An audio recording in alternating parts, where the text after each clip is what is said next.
Now you mentioned something that triggered another question that I probably would have forgotten to ask, as far as giving exposure to states or areas that don't get exposure.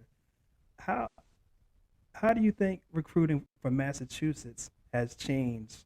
I'm going to say from around the time you started the Next Gen camps Yeah. up until now, because to be quite honest with you, I follow these things, and it seems like there's more. No, I know it's more athletes getting Yeah. noticed from that particular state early and often.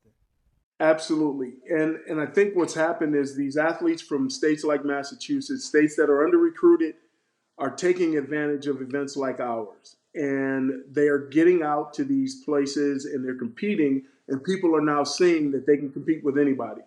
So when we first started this, I used to tell the joke. It was like, we only average 7 to 10 Division I scholarships a year out of the state of Massachusetts.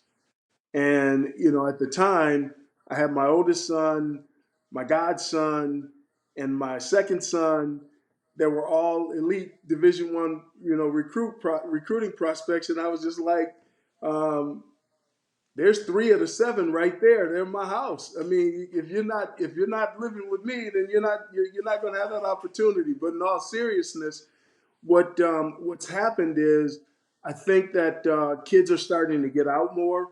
They're starting to go places and compete more where they used to stay in this bubble.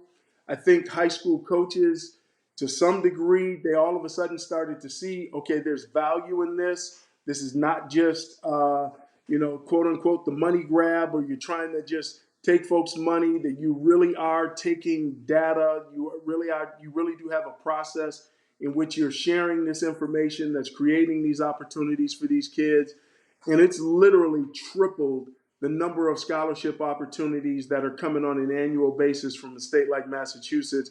And it's also enhancing states like Georgia, Florida, Texas, California, Ohio, Alabama, where those kids are coming out and their rankings are going higher, they're getting more exposure.